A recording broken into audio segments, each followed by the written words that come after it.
भगवान प्रभुपाद की पुस्तकों पर वापस Shri Ishopanishad back to Godhead volume 03 pre 24 1960 पिछले अंक से जारी। दुनिया की तुलना एक महासागर से की जाती है और इस मानव शरीर की तुलना समुद्र को पार करने के लिए एक ध्वनि नाव से की जाती है।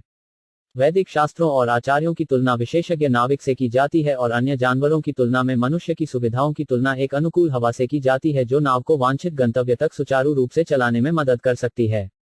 और इन सभी सुविधाओं के साथ यदि कोई व्यक्ति आत्म साक्षात्कार के लिए मानव जीवन का पूर्ण उपयोग नहीं करता है तो ऐसे असुर को आत्मा का हत्यारा या आत्मा का हत्यारा माना जाना चाहिए। आत्मा के हत्यारे को हमेशा के लिए अज्ञानता के अंधेरे क्षेत्र में प्रवेश करने के लिए नियत किया गया है और यहाँ स्पष्ट शब्दों में ईशोपनिषद के वैदिक निर्देश द्वारा चेतावनी दी गई है। हमारे सामने सुअर, कुत्ता, ऊंट, गधा आदि हैं जिनकी आर्थिक जरूरतें उतनी ही जरूरी हैं जितनी हमारी। लेकिन इन जानवरों और अन्य लोगों के आर्थिक सवालों को खराब परिस्थितियों में हल किया जाता है जबकि मनुष्य को प्रकृति के नियमों द्वारा आरामदायक जीवन की सभी सुविधाएं दी जाती हैं क्योंकि मानव जीवन का जीवन पशु जीवन से अधिक महत्वपूर्ण है। और मनुष्य को सुअर और अन्य जानवरों से बेहतर जीने का मौका क्यों दिया जाता है और एक उच्च पदस्थ सरकारी सेवक को एक साधारण लिपिक से बेहतर आरामदेह जीवन की सारी सुविधाएं क्यों दी जाती हैं? उच्च पदस्थ जिम्मेदार अधिकारी को उच्च जिम्मेदारी के कर्तव्यों का निर्वहन करना पड़ता है। इसी प्रकार मनुष्य को सदैव भूखे पेट के धंधे में लगे रहने वाले पशुओं से भी ऊंचे जीवन के कर्तव्य निभाने पड़ते हैं। आधुनिक आत्मा को मारने वाली सभ्यता ने प्रकृति के नियमों से भूखे पेट की समस्याओं को बढ़ा दिया है। जब हम आधुनिक सभ्यता के किसी पॉलिश जानवर के पास जाते हैं तो वह कहता है कि वह पेट की संतुष्टि के लिए काम करना चाहता है और भूखे आदमी के लिए आत्म साक्षात्कार की कोई आवश्यकता नहीं है। लेकिन प्रकृति के नियम इतने क्रूर हैं कि पेट की संतुष्टि के लिए कड़ी मेहनत करने की उनकी उत्सुकता के बावजूद आत्म साक्षात्कार की आवश्यकता को नकारते हुए भी बेरोजगारी का सवाल हमेशा बना रहता है। हमें यह मानव जीवन गधे, सुअर और कुत्ते जैसी मेहनत के लिए नहीं बल्कि जीवन की सर्वोच्च पूर्णता प्राप्त करने के लिए दिया गया है। अगर हम इस आत्म साक्षात्कार की परवाह नहीं करते हैं तो यह प्रकृति का नियम है कि हम न चाहते हुए भी बहुत मेहनत करते हैं। इस युग में मनुष्य को गधों और बैलों की भांति हाथ गाड़ियों पर धकेलने के लिए परिश्रम करना पड़ा है। ये उन क्षेत्रों के कुछ नमूने हैं जहां एक असुर को काम करने के लिए भेजा जाता है जो ईशोपनिषद के इस मंत्र द्वारा प्रकट किया गया है। यदि कोई मनुष्य के रूप में अपने कर्तव्यों का निर्वहन करने में विफल रहता है तो उसे अज्ञानता और अंधेरे में कड़ी मेहनत करने के लिए जीवन की अपमानित प्रजातियों में असुर नाम के ग्रहों में स्थानांतरित करने के लिए मजबूर होना पड़ता है। भगवत गीता में यह कहा गया है कि योग भ्रष्ट या आधा आत्म साक्षात्कार व्यक्ति जो पिछले जन्म में भगवान के पास जाने का मार्ग पूरा नहीं कर सका था लेकिन ईमानदारी से और आंशिक रूप से इसके लिए प्रयास किया था, या दूसरे शब्दों में वे लोग जो प्राप्त करने में असफल रहे भगवान के साथ अपने संबंध को साकार करने में पूर्ण सफलता सुचि या श्रीमाता के परिवार में प्रकट होने का मौका दिया जाता है। सुचि का अर्थ है आध्यात्मिक रूप से उन्नत ब्राह्मण और श्रीमाता का अर्थ है आध्यात्मिक रूप से उन्नत वैश्य या व्यापारिक समुदाय।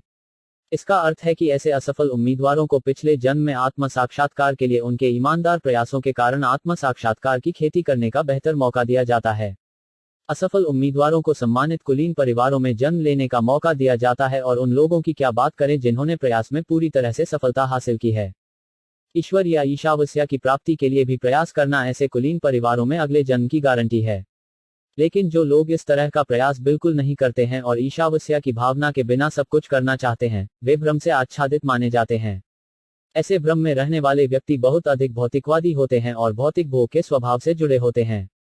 इसके परिणामस्वरूप ऐसे पुरुषों को नरक के सबसे अंधेरे क्षेत्र में प्रवेश करना चाहिए जिसकी पुष्टि सभी वैदिक साहित्य में होती है।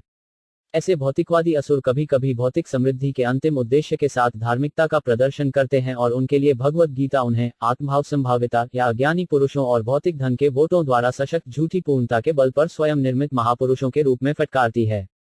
आत्म साक्षात्कार और ईशावास्या की अवधारणा से रहित ऐसे असुरों का असुरों के लिए ग्रहों के सबसे अंधेरे क्षेत्र में प्रवेश करना निश्चित है। निष्कर्ष यह है कि हम न केवल आर्थिक समस्याओं को एक डगमगाते मंच पर हल करने के लिए हैं बल्कि हम समस्याग्रस्त जीवन को हल करने के लिए भी हैं जिसमें हम अब प्रकृति की स्थितियों से आ गए हैं। मंत्र 4 अनेजत एकम मनसो जबिये न इनत देवा अपनुबन पूर्वम अर्सत तद धाबातो अनन नत्तिति तित्स्मीन अपो मातरिश दधति। अनुवाद भगवान अपने निवास में स्थिर होते हुए भी मन से तेज हैं और दौड़ने वाले अन्य सभी पर विजय प्राप्त कर सकते हैं। शक्तिशाली देवता भी उनसे संपर्क नहीं कर सकते हैं और यद्यपि उन्हें एक स्थान पर रखा गया है वे उन देवताओं पर नियंत्रण कर रहे हैं जो हवा और बारिश की आपूर्ति कर रहे हैं। वह उत्कृष्टता में सभी से आगे निकल जाता है। मुराद परम भगवान जो पूर्ण पुरुषोत्तम भगवान हैं उन्हें महानतम दार्शनिक भी केवल मानसिक अटकलों से नहीं जान सकते। उनकी कृपा से ही उनके भक्त उन्हें जान सकते हैं। ब्रह्म संहिता में कहा गया है कि जो अभक्त दार्शनिक मन की गति या वायु के वेग से आगे बढ़ सकता है और वह भी 100 करोड़ वर्षों के लिए एक स्थान को कवर कर सकता है, वह निरपेक्ष को अभी भी दूर और दूर पाएगा उसके पास से। जैसा कि उपनिषदों में वर्णित है, भगवान के पूर्ण व्यक्तित्व में उनका दिव्य निवास है जिसे कृष्ण लोक के रूप में जाना जाता है, जहां भगवान के व्यक्तित्व को उनकी लीलाओं के साथ तय किया जाता है। लेकिन अपनी अकल्पनीय शक्ति से वे रचनात्मक ऊर्जा के हर हिस्से में एक साथ पहुंच सकते हैं। विष्णु पुराण में शक्ति की तुलना अग्नि के प्रकाश और ताप से की गई है। अग्नि अपने प्रकाश और गर्मी को एक स्थान से वितरित कर सकती है और इसी तरह भगवान के पूर्ण व्यक्तित्व, हालांकि उनके पालौकिक धाम में स्थित हैं, वे अपनी विभिन्न ऊर्जाओं को फैलाते हैं। ऐसी ऊर्जाएं असंख्य हैं, लेकिन मुख्य रूप से उन्हें आंतरिक शक्ति, सीमांत शक्ति और बाहरी शक्ति नामक 3 में वर्गीकृत किया गया है। और उनमें से प्रत्येक में सैकड़ों और करोड़ों उपशीर्षक हैं। प्राकृतिक घटनाओं जैसे हवा, प्रकाश, बारिश आदि के वितरण पर नियंत्रण रखने के लिए जिन प्रमुख देवताओं को अधिकार दिया गया है, उन सभी को निरपेक्ष व्यक्ति की सीमांत शक्ति में वर्गीकृत किया गया है। जीव या मनुष्य भी भगवान की सीमांत शक्ति के उत्पाद हैं। भौतिक संसार भगवान की बाहरी शक्ति की रचना है और आध्यात्मिक आकाश, जहां भगवान का राज्य स्थित है, उनकी आंतरिक शक्ति का प्रकटीकरण है। इस प्रकार सर्वत्र परमेश्वर की विभिन्न शक्तियों का प्रतिनिधित्व उनकी विभिन्न शक्तियों द्वारा किया जाता है। यद्यपि उनमें और उनकी शक्तियों में कोई अंतर नहीं है, फिर भी व्यक्ति को ऊर्जा को सर्वोच्च सत्य समझने की भूल नहीं करनी चाहिए। तो सर्वोच्च भगवान अपनी विभिन्न ऊर्जाओं द्वारा स्वयं का विस्तार करते हैं और किसी को गलत निष्कर्ष नहीं निकालना चाहिए कि सर्वोच्च भगवान इस प्रकार हर जगह वितरित होने के कारण उनका व्यक्तिगत अस्तित्व निराकार ब्रह्म में बदल गया है। पुरुष अपनी समझ की क्षमता के अनुसार निष्कर्ष निकालने के आदी हैं, लेकिन सर्वोच्च भगवान समझने की इतनी सीमित क्षमता के अधीन नहीं है। यही कारण है कि उपनिषद हमें चेतावनी देते हैं कि कोई भी अपनी सीमित शक्ति से भगवान के पास नहीं जा सकता है। भगवत गीता में भगवान कहते हैं कि कोई भी महान ऋषि और सुर भी उन्हें नहीं जान सकता है, और उन असुरों की क्या बात करें जो पहले से ही भगवान के तरीकों को समझने के लिए अयोग्य हैं। ईशोपनिषद के चौथे मंत्र में वर्णित ये सभी शब्द बहुत स्पष्ट रूप से संकेत करते हैं कि परम सत्य ही अंततः निरपेक्ष व्यक्ति है, अन्यथा उनकी व्यक्तिगत विशेषताओं के समर्थन में इतनी विविध बातों का उल्लेख करने की कोई आवश्यकता नहीं होती। भगवान की शक्तियों के अलग अलग हिस्सों और अंशों में हालांकि भगवान के सभी लक्षण हैं, ऐसे हिस्सों और पार्सलों में गतिविधियों के सीमित क्षेत्र हैं और इसलिए वे सभी सीमित हैं। पुर्जे और पार्सल कभी भी पूरे के बराबर नहीं होते हैं, इसलिए भगवान के अंश और अंश भगवान की पूर्ण शक्ति की सराहना नहीं कर सकते हैं। मूर्ख और अज्ञानी जीव, जो भगवान के अंश और अंश हैं, भौतिक ऊर्जा के प्रभाव में भगवान की दिव्य स्थिति में अनुमान लगाने का प्रयास करते हैं। ईशोपनिषद उन्हें चेतावनी देता है कि भगवान की पहचान के बारे में कोई मानसिक अटकलें न लगाएं। वेदों के श्रेष्ठ स्रोत से परावर्तन को जानने का प्रयास करें जो पहले से ही पालौकिकता के ज्ञान में है। प्रत्येक अंग के अनुसार कार्य करने के लिए किसी न किसी विशेष ऊर्जा से संपन्न होता है और किसी की गतिविधियों के इस विशेष भाग की विस्मृति को माया कहा जाता है। इसलिए ईशोपनिषद ने शुरू से ही हमें चेतावनी दी है कि हमें भगवान द्वारा निर्दिष्ट भूमिका निभाने के लिए सावधान रहना चाहिए। हालांकि इसका मतलब यह नहीं है कि व्यक्तिगत आत्मा की अपनी कोई पहल नहीं है। क्योंकि वह भगवान का अंश और अंश है, उसके पास भगवान का पहल हिस्सा होना चाहिए। अच्छे विवेक के साथ पहल भाग का उचित उपयोग यह समझने के लिए कि सब कुछ केवल भगवान की शक्ति है, जो अन्य सभी संस्थाओं में सर्वोच्च है, माया या बाहरी के साथ उसके जुड़ाव के कारण उत्पन्न अपनी खोई हुई चेतना के पुनरुद्धार की ओर ले जा सकते हैं। ऊर्जा शक्ति भगवान से प्राप्त की जाती है और इसलिए ऐसी विशेष शक्ति का उपयोग भगवान की इच्छा को पूरा करने के लिए किया जाना चाहिए, अन्यथा नहीं। भगवान को ऐसे विनम्र सेवा भाव में जाना जा सकता है और पूर्ण ज्ञान का अर्थ है भगवान को उनके सभी रूपों में जानना, उनकी शक्तियों के बारे में जानना और उनकी इच्छा से ऐसी शक्तियां कैसे काम कर रही हैं। इन बातों का विशेष रूप से भगवान द्वारा भगवत गीता में सभी उपनिषदों का सार वर्णित किया गया है। मंत्र 5 तत् इजति तत् न इजति तद् दिरे तद् एंटी के तत् अंतरस्य सर्वस्य तत् सर्वस्य आस्य बहुत। अनुवाद भगवान के सर्वोच्च भगवान व्यक्तित्व चलते हैं और चलते भी नहीं हैं। वह बहुत दूर है लेकिन वह बहुत निकट भी है। वह हर चीज के भीतर है और वह हर चीज के बाहर भी है। मुराद यहाँ उनकी अकल्पनीय शक्तियों द्वारा सर्वोच्च भगवान की दिव्य गतिविधियों की व्याख्या है। भगवान की अकल्पनीय शक्ति को सिद्ध करने के लिए यहाँ 2 परस्पर विरोधी शब्दों का उल्लेख किया गया है। वह चलता भी है और चलता भी नहीं। ये 2 शब्द परस्पर विरोधी हैं। यदि कोई चल सकता है तो यह कहना अनुचित है कि वह चल नहीं सकता। इन अंतर्विरोधों का अर्थ है भगवान की अकल्पनीय शक्ति। हमारे सीमित ज्ञान कोश में हम ऐसी अकल्पनीय चीजों को समायोजित नहीं कर सकते हैं और इसलिए भगवान की कल्पना हमारी सीमित समझ की शक्ति के रूप में की जाती है। मायावाद विचारधारा के दार्शनिकों के निर्विशेषवादी भगवान की अवैयक्तिक गतिविधियों का एक हिस्सा लेते हैं और उनकी व्यक्तिगत विशेषता का खंडन करते हैं। भागवत विचारधारा जो अपनी सोच के तरीके में परिपूर्ण है, वे भगवान को व्यक्तिगत और अवैयक्तिक दोनों तरह से स्वीकार करते हैं और उनकी अकल्पनीय शक्तियों को स्वीकार करते हैं। अकल्पनीय शक्तियों के बिना सर्वोच्च भगवान के लिए कोई अर्थ नहीं है। हमें इसे हल्के में नहीं लेना चाहिए क्योंकि हम अपनी आंखों के सामने भगवान को नहीं देख सकते हैं, इसलिए भगवान का कोई व्यक्तिगत अस्तित्व नहीं है। इस तरह के तर्क का खंडन करने के लिए ज्ञान की खराब निधि के साथ उपनिषद हमें चेतावनी देता है कि भगवान हमसे बहुत दूर हैं लेकिन वे हमारे बहुत निकट भी हैं। भगवान का निवास भौतिक आकाश से परे है। हमारे पास भौतिक आकाश को भी मापने का कोई साधन नहीं है और न ही हमारे पास भौतिक आकाश के सबसे ऊपरी भाग तक उठने की शक्ति है जो हमारे ठीक सामने है। जब भौतिक आकाश हमसे बहुत दूर है तो उस आध्यात्मिक आकाश की क्या बात करें जो भौतिक आकाश से परे है। आध्यात्मिक आकाश भौतिक आकाश से बहुत दूर स्थित है, इसकी पुष्टि भगवत गीता में की गई है।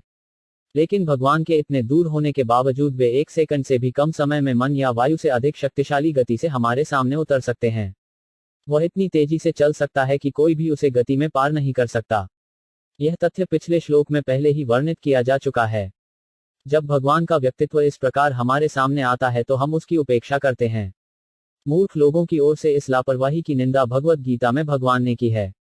प्रभु कहते हैं कि मूर्ख लोग उसे नश्वर प्राणी मानकर उसका उपहास करते हैं, लेकिन वे नश्वर नहीं हैं और न ही वे भौतिक प्रकृति द्वारा निर्मित शरीर के साथ हमारे सामने आते हैं। ऐसे कई तथाकथित विद्वान हैं जो मानते हैं कि जब भगवान अवतरित होते हैं तो वे भौतिक प्रकृति के शरीर में एक सामान्य जीव की तरह ही ऐसा करते हैं। ऐसे मूर्ख लोग भगवान को उनकी अकल्पनीय शक्ति को जाने बिना सामान्य व्यक्ति के समान स्तर पर रखते हैं। क्योंकि वह अकल्पनीय शक्तियों से भरा है, वह किसी भी माध्यम से हमारी सेवा को स्वीकार कर सकता है और वह अपनी विभिन्न शक्तियों को अपनी इच्छा के अनुसार परिवर्तित कर सकता है।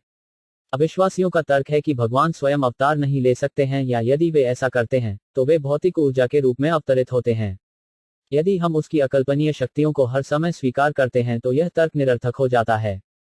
भले ही वे भौतिक ऊर्जा के रूप में हमारे सामने प्रकट हों, उनके लिए भौतिक ऊर्जा को आध्यात्मिक ऊर्जा में परिवर्तित करना काफी संभव है। ऊर्जा का स्रोत एक ही होने के कारण ऊर्जा स्रोत की इच्छा के अनुसार ऊर्जा का उपयुक्त रूप से उपयोग किया जा सकता है। भगवान पृथ्वी या पत्थर से बने अर्चा या देवताओं के रूप में प्रकट होते हैं। लकड़ी या पत्थर या किसी अन्य पदार्थ से उकेरे गए उनके रूप मूर्ति नहीं है क्योंकि इसकी कल्पना मूर्तिकार ने की है। अपने अपूर्ण भौतिक अस्तित्व की वर्तमान स्थिति में हम अपनी अपूर्ण भौतिक दृष्टि के कारण सर्वोच्च भगवान को नहीं देख सकते हैं। लेकिन फिर भी ऐसे भक्त जो उन्हें अपनी भौतिक दृष्टि के रूप में देखना चाहते हैं, वे भक्तों की सेवा को स्वीकार करने के लिए तथाकथित भौतिक रूप में प्रकट होकर भगवान द्वारा अनुग्रहित होते हैं। इसका मतलब यह नहीं है कि ऐसे भक्त जो भक्ति सेवा के निम्नतम चरण में हैं, एक मूर्ति की पूजा कर रहे हैं, लेकिन वास्तव में वह व्यक्तिगत रूप से भगवान की पूजा कर रहे हैं, जो भक्त के सामने एक विशेष शैली में पेश होने के लिए सहमत हो गए हैं, जो भक्त के लिए सुलभ है। अर्चा का यह रूप तथाकथित भक्त के आदेश या सनक के संदर्भ में नहीं है, बल्कि यह सभी सामग्री के साथ शाश्वत रूप से मौजूद है। यह प्रशंसा वास्तव में एक सच्चे भक्त द्वारा महसूस की जाती है, लेकिन नास्तिक द्वारा नहीं। भगवत गीता में भगवान कहते हैं कि वे अपने भक्तों के साथ भक्त द्वारा की गई समर्पण प्रक्रिया के अनुपात में व्यवहार करते हैं। जब तक कोई उसके प्रति समर्पण नहीं करता है, तब तक वह किसी और सभी के संपर्क में नहीं आने का अधिकार सुरक्षित रखता है। इसलिए समर्पित आत्मा के लिए वे हमेशा भक्त की पहुंच के भीतर होते हैं, जबकि गैर समर्पण आत्मा के लिए वे संपर्क करने से बहुत दूर होते हैं। प्रकट शास्त्रों में सगुण और निर्गुण नाम से पुकारे जाने वाले 2 शब्द हैं। इस सगुण का अर्थ यह नहीं है कि भगवान भौतिक प्रकृति के नियमों के अधीन हो जाते हैं और इस प्रकार वे भौतिक रूप में प्रकट होते हैं। उसके लिए भौतिक और आध्यात्मिक ऊर्जाओं में कोई अंतर नहीं है, क्योंकि वह ऐसी ऊर्जाओं का स्रोत है। वह विभिन्न ऊर्जाओं का नियंत्रक है और इस तरह वह किसी भी समय भौतिक ऊर्जा के प्रभाव में नहीं हो सकता जैसा कि हम हैं। भौतिक ऊर्जा उसकी दिशा के अनुसार काम करती है और इसलिए वह अपने उद्देश्य के लिए भौतिक ऊर्जा को भी स्वीकार कर सकता है और इसलिए वह कभी भी विभिन्न ऊर्जाओं के किसी भी गुण से प्रभावित नहीं होता है और इस प्रकार वह ऊर्जा के गुणों से प्रभावित हुए बिना हमेशा निर्गुण रहता है। न तो इस प्रयोजन के लिए वह किसी भी समय निराकार सत्ता बन जाता है। अंततः वे आदिकालीन भगवान के शाश्वत रूप हैं और ब्रह्म तेज का निराकार प्रतिनिधित्व उनकी व्यक्तिगत किरणों की चमक है, क्योंकि सूर्य की किरण सूर्य देव की चमक है। जब प्रहलाद महाराज अपने नास्तिक पिता की उपस्थिति में थे, तो बाद वाले ने उनसे प्रहलाद महाराज पूछा कि उनके भगवान कहाँ थे। बालक प्रहलाद ने उत्तर दिया कि ईश्वर सर्वत्र निवास करता है। यदि उसका भगवान स्तंभ के भीतर था तो पिता ने प्रतिवाद किया। बच्चे ने हाँ में जवाब दिया। एक बार नास्तिक राजा ने उसके सामने के खंभे को तोड़ दिया और भगवान नरसिंह आधा आदमी और आधा शेर के रूप में स्तंभ के भीतर से प्रकट हुए और इस तरह नास्तिक राजा को मार डाला। इसका मतलब है कि भगवान अपनी विभिन्न ऊर्जाओं द्वारा बनाई गई हर चीज के भीतर हैं। और अपनी अकल्पनीय शक्ति से वे अपने सच्चे भक्त की कृपा करने के लिए किसी भी स्थान पर बाहर आ सकते हैं। भगवान नरसिंह नास्तिक राजा के आदेश से नहीं बल्कि भक्त प्रहलाद की इच्छा से स्तंभ के भीतर से प्रकट हुए। नास्तिक भगवान को कहीं और हर जगह प्रकट होने का आदेश नहीं दे सकता है, लेकिन अपने भक्त पर दया करने के लिए भगवान कहीं भी और हर जगह प्रकट हो सकते हैं। भगवत गीता इस कथन की पुष्टि करती है कि भगवान अविश्वासियों को परास्त करने और विश्वासियों की रक्षा करने के लिए प्रकट होते हैं। एक अविश्वासी को हराने के लिए भगवान के पास पर्याप्त ऊर्जा और एजेंट हैं जो काम कर सकते हैं, लेकिन भक्त का पक्ष लेना उसके लिए एक सुखद कार्य है और इसलिए भगवान अवतार के रूप में अवतरित होते हैं। वे केवल अपने भक्तों पर कृपा करने के लिए ऐसा करते हैं, किसी अन्य उद्देश्य के लिए नहीं। ब्रह्म संहिता में कहा गया है कि आदिम भगवान गोविंद अपने पूर्ण भाग से सब कुछ में प्रवेश करते हैं। वह ब्रह्मांड में और साथ ही ब्रह्मांड के परमाणु में प्रवेश करता है। वह विराट रूप में बाहर है और वह अंतर्यामी के रूप में है। अंतर्यामी के रूप में वह हर उस चीज के साक्षी हैं जो हम कर रहे हैं और हमें कर्मफल जैसे कार्यों का परिणाम दे रहे हैं। हम भूल सकते हैं कि हमने अपने पिछले जन्म में क्या किया होगा, लेकिन क्योंकि भगवान हमारे कार्यों के साक्षी हैं, हमारे कार्यों का परिणाम है और हमें ऐसे कार्यों की प्रतिक्रियाओं से गुजरना पड़ता है। वास्तव में उसके भीतर और बाहर के अलावा कुछ भी नहीं है। सब कुछ उनकी विभिन्न ऊर्जाओं द्वारा दर्शाया गया है, जैसे अग्नि की गर्मी और प्रकाश, और जो विविध ऊर्जाओं की एकता को मानती है। और सब कुछ की इस एकता के बावजूद भगवान अपने व्यक्तिगत रूप में आनंद लेते हैं, जो कि छोटे भागों में सुखद है और जीवों को विभाजित करता है। मंत्र संख्या 6 यास्तु सर्वाणि भूतनि आत्मानि एव अनुपश्यति सर्वेषु भूतेषु च आत्मान न आत्मा विजुगुप्स्ते। अनुवाद: जो व्यक्ति भगवान और सभी संस्थाओं के संबंध में हर चीज को उनके अंशों के रूप में व्यवस्थित रूप से देखता है और हर चीज के भीतर सर्वोच्च भगवान को देखता है, वह कभी भी किसी चीज या इकाई से नफरत नहीं करता है। मुराद यहाँ एक महाभागवत या महान व्यक्तित्व की व्याख्या है जो सब कुछ भगवान के सर्वोच्च व्यक्तित्व के संबंध में देखता है। सर्वोच्च भगवान की उपस्थिति को महसूस करने के 3 चरण हैं। कनिष्क अधिकारी या वह व्यक्ति जो सर्वोच्च भगवान की प्राप्ति के निम्नतम चरण में है, विभिन्न प्रकार के धार्मिक विश्वासों के अनुसार पूजा स्थल मंदिर, चर्च या मस्जिद में जाते हैं और शास्त्रों के आदेश के अनुसार वहां पूजा करते हैं। भगवान के ऐसे भक्त सोचते हैं कि भगवान केवल पूजा के स्थान पर हैं और कहीं नहीं। साथ ही ऐसे भक्त यह नहीं पहचान सकते कि भक्ति रेखा में कौन किस स्थिति में है या सर्वोच्च भगवान की प्राप्ति है। ऐसे भक्त नियमित सूत्रों का पालन करते हैं और कभी कभी एक विशेष प्रकार की पूजा को अन्य या कई अन्य तरीकों से बेहतर मानते हुए आपस में झगड़ा करते हैं। ये कनिष्क अधिकारी या भक्तों के निम्नतम स्तर को भौतिकवादी भक्त या भक्त कहा जाता है, जो आध्यात्मिक स्तर के लिए भौतिक सीमा को पार करने की कोशिश कर रहा है। और इन कनिष्ठ अधिकारियों के बगल में मध्यम अधिकारी या भक्त हैं जो भक्ति सेवा के मध्यवर्ती वर्ग में हैं। ये मध्यम अधिकारी कनिष्क अधिकारियों की तुलना में उच्च स्तर पर हैं और इस तरह वे सर्वोच्च भगवान के संबंध में 4 सिद्धांतों का पालन कर सकते हैं। ऐसे 4 सिद्धांत इस प्रकार हैं। 1. वह सबसे पहले सर्वोच्च भगवान को देखता है। 2. वह तब भगवान के भक्तों को देखता है। 3. वह उन निर्दोष व्यक्तियों को भी देखता है जिन्हें सर्वोच्च भगवान के बारे में कोई जानकारी नहीं है। और अंत में 4. वह उन नास्तिकों को देखता है जिन्हें भगवान में कोई विश्वास नहीं है, लेकिन दूसरी ओर नास्तिक लोगों का वर्ग दूसरों से नफरत करता है जो अंदर हैं भगवान की भक्ति रेखा। मध्यम अधिकारी भक्त सर्वोच्च भगवान के संबंध में उपर्युक्त 4 सिद्धांतों के साथ अलग व्यवहार करता है। वह भगवान को प्रेम की वस्तु मानकर उनकी पूजा करता है और वह उन लोगों से मित्रता करता है जो भगवान की भक्ति रेखा में हैं। वह निर्दोष लोगों के दिल में भगवान के निष्क्रिय प्रेम को जगाने की कोशिश करता है, लेकिन वह नास्तिक के पास नहीं जाता है जो भगवान के नाम पर उपहास करता है। और मध्यम अधिकारी के ऊपर उत्तम अधिकारी भक्त है जो सब कुछ परमेश्वर के संबंध में देखता है। वह नास्तिक और आस्तिक के बीच कोई विशेष भेदभाव नहीं करता है, लेकिन उनमें से प्रत्येक में सर्वोच्च भगवान का अंश और अंश देखता है। वह जानता है कि एक विशाल विद्वान ब्राह्मण और गली में कुत्ते के बीच कोई अंतर नहीं है, क्योंकि वे दोनों भगवान के अंश हैं और अब कार्रवाई के विभिन्न गुणों के कारण अलग अलग अवतार में कैद हैं।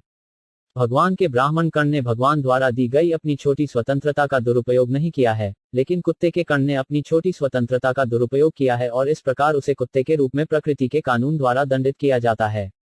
और ब्राह्मण और कुत्ते के संबंधित कार्यों पर विचार किए बिना उत्तम अधिकारी भक्त परम भगवान के संबंध में कुत्ते और ब्राह्मण दोनों का भला करने की कोशिश करता है।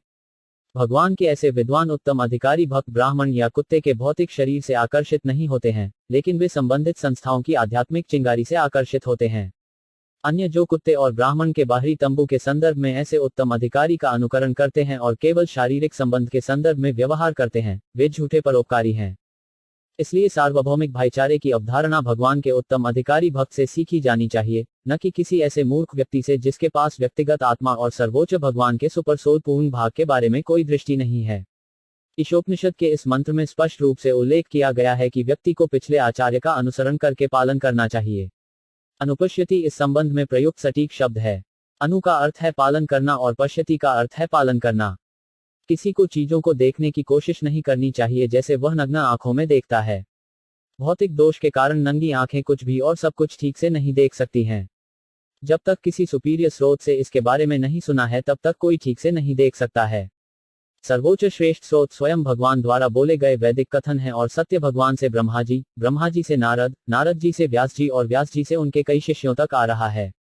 पूर्व में वेदों के संदेश को श्वेत श्याम में रिकॉर्ड करने की कोई आवश्यकता नहीं थी क्योंकि पूर्ववर्ती तेज स्मृति के साथ अधिक बुद्धिमान थे और वे केवल एक बार वास्तविक आध्यात्मिक गुरु के भाषणों को सुनकर निर्देशों का पालन कर सकते थे। वर्तमान में प्रकट शास्त्रों पर बहुत सारे भाष्य हैं और उनमें से अधिकांश श्री व्यासदेव की पंक्ति में नहीं है। श्री व्यासदेव का नवीनतम और अनुभवी संस्करण श्रीमद् भागवतम है जो ब्रह्म सूत्र या वेदांत सूत्र की प्राकृतिक टिप्पणी है। इसी तरह भगवत गीता है जो स्वयं भगवान द्वारा बोली जाती है और श्री व्यासदेव द्वारा दर्ज की जाती है। तो ये संक्षेप में प्रकट शास्त्र हैं और कोई भी टिप्पणी जो भगवत गीता या श्रीमद् भागवतम के सिद्धांतों के अनुरूप नहीं है, अधिकृत नहीं है। उपनिषद, वेदांत, वेद और भगवत गीता या श्रीमद् भागवतम के बीच पूर्ण समरूपता है। इसलिए किसी को भी व्यासदेव या सत्व संप्रदाय के निर्देश के बिना वेदों के किसी भी निष्कर्ष से बचने की कोशिश नहीं करनी चाहिए, जो भगवान के व्यक्तित्व और उनकी विविध ऊर्जाओं में विश्वास करते हैं, जैसा कि वर्तमान ईशोपनिषद में बताया गया है। केवल वही जो भगवत गीता के कथनों के अनुसार पहले से ही ब्रह्मभूत स्थिति में है, वह एक उत्तम अधिकारी भक्त बन सकता है जैसा कि ऊपर वर्णित है, और हर किसी को या प्रत्येक जीवित प्राणी को अपने भाई के रूप में देख सकता है, न कि राजनेता जो हमेशा कुछ भौतिक लाभ के लिए होते हैं। इस ब्रह्मभूत स्थिति का अनुकरण बाहरी शरीर की सेवा करना है लेकिन आत्मा की सेवा करना नहीं है। ऐसे नकल करने वालों को आध्यात्मिक दुनिया की कोई जानकारी नहीं है और क्या वे गतिविधियों की सीमा को करने का प्रयास करते हैं, यह केवल उत्तम के दायरे में है। उत्तम अधिकारी भक्त एक इकाई की आत्मा को देखते हैं और आत्मा के उस संबंध में उसकी सेवा करते हैं जिसमें स्वचालित रूप से पदार्थ शामिल होता है। मंत्र संख्या 7 यास्मीन सर्वाणी भूतनी आत्मा एवं भूत विज्ञानत तत्व को मोह शोक एकत्वम अनुपश्यतः। अनुवाद, जो व्यक्ति सत्ता के माध्यम से सभी जीवों को भगवान के समान गुण की आध्यात्मिक चिंगारी के रूप में देखता है, उस स्थिति में वह चीजों का वास्तविक ज्ञाता बन जाता है और फिर उसके लिए या तो भ्रम या चिंता के रूप में क्या होता है, मुराद ऊपर वर्णित मध्यम भागवत और महाभागवत को छोड़कर कोई भी जीव की आध्यात्मिक स्थिति को ठीक से नहीं देख सकता है। जीव गुणात्मक रूप से सर्वोच्च भगवान के साथ एक हैं क्योंकि अग्नि की चिंगारियां गुणात्मक रूप से अग्नि की प्रकृति के साथ एक हैं। लेकिन जहां तक का संबंध है, चिंगारी आग नहीं है। अग्नि द्वारा दी गई ऊष्मा और प्रकाश की मात्रा चिंगारियों द्वारा प्रसारित ऊष्मा और प्रकाश की मात्रा के बराबर नहीं होती है। महाभागवत एकता को इस अर्थ में देखता है कि सब कुछ कोई नहीं बल्कि सर्वोच्च भगवान की ऊर्जा है और चूंकि ऊर्जा और ऊर्जावान के बीच कोई अंतर नहीं है, वहां एकता की भावना है। गर्मी और प्रकाश के बिना आग का कोई अर्थ नहीं है और फिर भी विश्लेषणात्मक दृष्टिकोण से गर्मी और प्रकाश आग से अलग हैं। लेकिन संश्लेषण की दृष्टि से ऊष्मा, प्रकाश और अग्नि सभी एक ही वस्तु हैं। एकत्वम अनुपश्यता का अर्थ है प्रकट शास्त्रों के निर्णय के दृष्टिकोण से जीवों की एकता को देखना। सर्वोच्च संपूर्ण की प्रत्येक व्यक्तिगत चिंगारी में सर्वोच्च संपूर्ण के लगभग 80% से अधिक गुण हैं, लेकिन फिर भी वे सर्वोच्च भगवान के समान अच्छे नहीं हैं। परमात्मा के 80% गुण जीव में उसके अस्तित्व के अनुपात में मौजूद हैं। इसका अर्थ है कि ऐसे 80% गुण मिनट मात्रा में मौजूद हैं क्योंकि जीव परम पूर्ण का एक छोटा अंश और पार्सल है। यह समुद्र के पानी की बूंद की तरह है और बूंद में मौजूद नमक की मात्रा की तुलना पूरे महासागर में मौजूद नमक की मात्रा से नहीं की जा सकती है। लेकिन बूंद में मौजूद नमक की गुणवत्ता समुद्र में मौजूद नमक की गुणवत्ता के बराबर होती है। यदि व्यक्तिगत जीव गुणवत्ता और मात्रा दोनों में समान होता तो भौतिक ऊर्जा के प्रभाव से जलमग्न होने वाली छोटी चिंगारियों का कोई सवाल ही नहीं था। पिछले मंत्रों में पहले ही चर्चा की जा चुकी है कि कोई भी जीवित प्राणी, यहां तक शक्तिशाली देवता भी किसी भी मामले में सर्वोच्च होने से आगे नहीं बढ़ सकते हैं। इसलिए एकत्वम का मतलब यह नहीं है कि एक जीव हर तरह से सर्वोच्च भगवान के बराबर है। एकत्वम का अर्थ व्यापक अर्थ में एक हित है। जैसे किसी घर विशेष के परिवार में सभी सदस्यों का हित एक होता है। एक राष्ट्र में, हालांकि अलग अलग व्यक्तिगत नागरिक होते हैं, राष्ट्रीय हित एक होता है। इसलिए जीव एक ही सर्वोच्च परिवार के अंश और अंश होने के कारण सर्वोच्च व्यक्ति और जीवों के अंशों के हित अलग नहीं हैं। प्रत्येक जीव परमपिता का पुत्र है, जैसा कि भगवत गीता में कहा गया है कि सभी जीवित प्राणी, जिनमें पशु, पक्षी, सरीसृप, चींटियां, जलीय जीव या पूरे ब्रह्मांड में पेड़ शामिल हैं, वे सभी सीमांत से निकले हैं सर्वोच्च भगवान की शक्ति और इसलिए वे सभी सर्वोच्च होने के एक ही परिवार के हैं। हितों का टकराव नहीं है। आध्यात्मिक संस्थाएं आनंद के लिए हैं, जैसा कि ब्रह्म सूत्र आनंदमय अभय सत में कहा गया है। स्वभाव से या संविधान से प्रत्येक जीव, चाहे वह सर्वोच्च भगवान हो या उनके विभिन्न अंग और अंश हों, वे सभी सदा के लिए भोग के लिए हैं। भौतिक तंबू में कैद जीव भी हमेशा भोग की तलाश में रहते हैं, लेकिन वे एक ऐसे मंच पर आनंद की तलाश कर रहे हैं जो उनके लिए नहीं है। एक आध्यात्मिक मंच है जहां सर्वोच्च व्यक्ति बिना किसी भौतिक गुणों के अपने असंख्य सहयोगियों के साथ आनंद ले रहा है। उस मंच को निर्गुण कहा जाता है। निर्गुण मंच में भोग के लिए कोई संघर्ष नहीं है। यहाँ भौतिक मंच में विभिन्न व्यक्तियों के बीच भोग का टकराव होता है, क्योंकि यहाँ भोग का केंद्र छूट जाता है। आनंद का केंद्र सर्वोच्च भगवान है जो रस नृत्य का केंद्र है। हम सभी उसके साथ जुड़ने के लिए हैं और एक ही रुचि के साथ और बिना किसी टकराव के जीवन का आनंद लेते हैं। वह आध्यात्मिक रुचि का सर्वोच्च मंच है और जैसे ही एकता के इस तरह के पूर्ण रूप को महसूस किया जाता है, मोह या भ्रम या शोक या विलाप का कोई सवाल ही नहीं है। मोह या भ्रम का अर्थ है ईश्वर विहीन सभ्यता और परिणाम शोक या विलाप है। आधुनिक राजनेताओं द्वारा प्रायोजित एक ईश्वर विहीन सभ्यता हमेशा चिंताओं से भरी रहती है, क्योंकि ऐसी सभ्यता किसी भी क्षण कुचलने के लिए होती है। ईश्वर विहीन सभ्यता को हमेशा चिंताओं से भरा होना चाहिए और यही प्रकृति का नियम है। प्रकृति के इस नियम को कोई भी पार नहीं कर सकता, जैसा कि भागवत गीता में कहा गया है। केवल वे ही जो परमेश्वर के चरण कमलों में समर्पण करते हैं, वे प्रकृति के कठोर नियमों को पार कर सकते हैं। इसलिए यदि हम सभी प्रकार के मोह और शोक से छुटकारा पाना चाहते हैं और सभी विविध हितों की एकता लाना चाहते हैं, तो हमें अपने सभी कार्यों में भगवान या सर्वोच्च भगवान को लाना होगा। हमारी गतिविधियों का परिणाम भगवान के हित की सेवा के लिए जाना चाहिए, न कि किसी अन्य उद्देश्य के लिए, और केवल भगवान के हित की सेवा करके ही हम आत्मभूत रुचि को महसूस कर सकते हैं। ईशोपनिषद में वर्णित आत्मभूत रुचि और भगवत गीता में वर्णित ब्रह्मभूत रुचि दोनों एक ही बात हैं। सर्वोच्च आत्मा स्वयं भगवान है और सूक्ष्म आत्मा जीव हैं। सर्वोच्च आत्मा या परम आत्मा अन्य सभी व्यक्तिगत मिनटों को अकेला रखता है, क्योंकि सर्वोच्च भगवान इस तरह के स्नेह से आनंद प्राप्त करना चाहते हैं। पिता अपने बच्चों द्वारा खुद का विस्तार करता है और पारिवारिक सुख प्राप्त करने के लिए उनका भरण पोषण करता है। यह आवश्यक है कि पिता के बच्चे पिता की इच्छा के प्रति आज्ञाकारी हों और इस प्रकार पूरे परिवार के मामले सुखद माहौल के हित में सुचारू रूप से चलते हैं। ठीक यही बात परम ब्रह्म के ब्रह्म परिवार में दिव्य रूप से व्यवस्थित है। परम ब्रह्म उतना ही एक व्यक्ति है जितना कि व्यक्तिगत संस्थाएं। उनमें से कोई भी अवैयक्तिक नहीं है और ऐसे दिव्य व्यक्तित्व दिव्य आनंद, ज्ञान और शाश्वत जीवन से भरे हुए हैं। यही आध्यात्मिक अस्तित्व की वास्तविक स्थिति है और जैसे ही व्यक्ति को इस दिव्य स्थिति का पूरी तरह से ज्ञान हो जाता है, वह एक ही बार में परमपिता श्री वासुदेव के चरण कमलों में आत्मसमर्पण कर देता है। लेकिन ऐसे महात्मा बहुत कम देखने को मिलते हैं, क्योंकि ऐसा दिव्य बोध कई जन्मों के बाद प्राप्त होता है।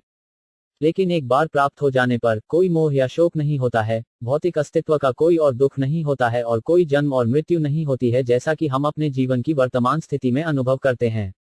यही जानकारी हमें ईशोपनिषद के वर्तमान मंत्र से प्राप्त होती है। मंत्र 8 सा पर्यगत शुक्रम अक्यम अब्राह्न स्बीरम शुद्धम अपापविधम कविर मनीषी परिभो संभु यथार्थयता अर्थ बयदादत सस्वतिभ्या संभया। अनुवाद ऐसे आत्मभूत व्यक्ति को वास्तव में सबसे महान भगवान का व्यक्तित्व जानना चाहिए, जो बिना किसी निंदा के, बिना किसी शिरा के, एंटीसेप्टिक, रोग निरोधी, आत्मनिर्भर दार्शनिक है, जो अनादिकाल से सभी की वांछनीयताओं को पुरस्कृत कर रहा है। मुराद यहाँ भगवान के पूर्ण व्यक्तित्व के पालौकिक और शाश्वत रूप का वर्णन है। सर्वोच्च भगवान निराकार नहीं है, लेकिन उनका अपना दिव्य रूप है जो सभी सांसारिक दुनिया के समान नहीं है। यहाँ जीवों ने अपने रूपों को भौतिक प्रकृति द्वारा मूर्त रूप दिया है और किसी भी भौतिक मशीन की तरह काम करता है। एक जीवित प्राणी के शरीर की शारीरिक संरचना में यांत्रिक निर्माण होना चाहिए, जिसमें नसों और अवतार में कई ध्रुव हों। लेकिन यहाँ भगवान के दिव्य शरीर में धब्बे या शिराओं जैसा कुछ नहीं है। यहाँ स्पष्ट रूप से कहा गया है कि वह निराकार है, यानी शरीर और आत्मा जैसा कोई अंतर नहीं है। वह न तो प्रकृति के नियम द्वारा लागू शरीर को स्वीकार करता है, जैसा कि हम जीव करने के लिए बाध्य हैं। शरीर की भौतिक अवधारणा में आत्मा स्थूल और सूक्ष्म शरीर अर्थात स्थूल अवतार और सूक्ष्म मन से अलग है। सर्वोच्च भगवान इस तरह की विभेदक व्यवस्था से अलग हैं। परमेश्वर के अलग शरीर या मन जैसा कुछ नहीं है, लेकिन वे पूर्ण संपूर्ण हैं और उनका मन और शरीर या वे स्वयं सभी एक और एक ही हैं। ब्रह्म संहिता में परम भगवान के शरीर का ऐसा ही वर्णन है। उन्हें वहां सच्चिदानंद विग्रह के रूप में वर्णित किया गया है। इसका अर्थ यह है कि वह शाश्वत रूप है जो पूरी तरह से पालौकिक अस्तित्व, आनंद और ज्ञान का प्रतिनिधित्व करता है। उसे भौतिक अस्तित्व में हमारे जैसे अलग शरीर या मन की आवश्यकता नहीं है। वैदिक साहित्य उन्हें स्पष्ट रूप से अलग करता है कि उनके पास पूरी तरह से एक अलग प्रकार का दिव्य शरीर या रूप है और इस तरह उन्हें कभी कभी निराकार के रूप में वर्णित किया जाता है। इस निराकार का अर्थ है कि उसे हमारे जैसा रूप नहीं मिला है या वह उस रूप से रहित है जिसकी हम कल्पना कर सकते हैं। ब्रह्म संहिता में कहा गया है कि भगवान अपने शरीर के किसी एक अंग के साथ कुछ भी और सब कुछ कर सकते हैं। वहां कहा जाता है कि उसके शरीर के हर एक अंग जैसे हाथ और पैर आदि, वह अन्य इंद्रियों का काम कर सकता है। इसका मतलब है कि भगवान अपने हाथों से चल सकते हैं और वे अपने पैरों से किसी चीज को स्वीकार कर सकते हैं। वह अपने हाथों और पैरों से देख सकता है और वह आंखों या पैरों से जल्द खा सकता है। श्रुति मंत्रों में कहा गया है कि हमारे जैसे उनके कोई हाथ और पैर नहीं हैं, लेकिन उनके पास एक अलग प्रकार के हाथ और पैर हैं, जिससे वे वह सब कुछ स्वीकार कर सकते हैं जो हम उन्हें देने की पेशकश करते हैं, और वह हम में से किसी से भी तेज चल सकते हैं, कहीं भी और हर जगह। ईशोपनिषद के इस मंत्र में सर्वशक्तिमान जैसे शब्दों के प्रयोग से इन बातों की पुष्टि होती है। भगवान का श्री विग्रह जो अधिकृत आचार्यों द्वारा मंदिरों में स्थापित किया गया है, जिन्होंने मंत्र संख्या 7 के अनुसार भगवान को महसूस किया है, वह भी भगवान के मूल रूप से अलग नहीं है। भगवान का मूल रूप श्री कृष्ण का रूप है। श्री कृष्ण बलदेव, राम, नरसिंह, बरहा, कूर्म आदि जैसे अनगिनत रूपों से स्वयं का विस्तार करते हैं, और ये सभी एक ही भगवान के व्यक्तित्व हैं। इसी तरह मंदिरों में पूजा की जाने वाली अर्चा विग्रह भी अन्य विस्तारित विग्रहों या भगवान के रूपों के समान है। भगवान के अर्चा विग्रह की पूजा करने से व्यक्ति बिना किसी तिरस्कार के अपनी सर्वशक्तिमान शक्ति से भक्त की सेवा को स्वीकार करने वाले भगवान के पास तुरंत जा सकता है। भगवान का श्री विग्रह आचार्यों के अनुरोध से अवतरित होता है और उनकी सर्वशक्तिमान ऊर्जा द्वारा बिल्कुल मूल तरीके से काम करता है, बिना किसी अंतर के। मूर्ख लोग जिन्हें ईशोपनिषद या किसी अन्य श्रुति मंत्र के इन मंत्रों का ज्ञान नहीं है, वे मानते हैं कि शुद्ध भक्तों द्वारा पूजे जाने वाले श्री विग्रह भौतिक तत्वों से बने होते हैं। मूर्ख लोगों या कनिष्क अधिकारियों की अपूर्ण आंखों के लिए श्री विग्रह अर्चा मूर्ति को भौतिक माना जाता है। लेकिन ऐसे व्यक्ति जिनके पास ज्ञान का धन नहीं है, वे यह नहीं जानते हैं कि भगवान सर्वशक्तिमान और सर्वज्ञ होने के कारण वे पदार्थ को आत्मा में और आत्मा को अपनी इच्छानुसार पदार्थ में बदल सकते हैं। भगवत गीता में भगवान को उन लोगों की पतित स्थिति पर खेद है, जिनके पास ज्ञान की कमी है, जो भगवान के शरीर को मानते हैं, जैसे कि वे एक आदमी की तरह अवतरित होते हैं, तिरस्कार के साथ।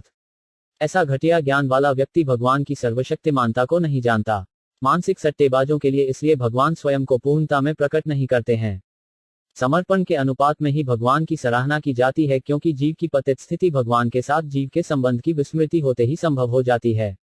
इस मंत्र के साथ साथ वेदों के कई अन्य मंत्रों में स्पष्ट रूप से उल्लेख किया गया है कि भगवान अनादिकाल से आपूर्ति कर रहे हैं, जारी रहती है।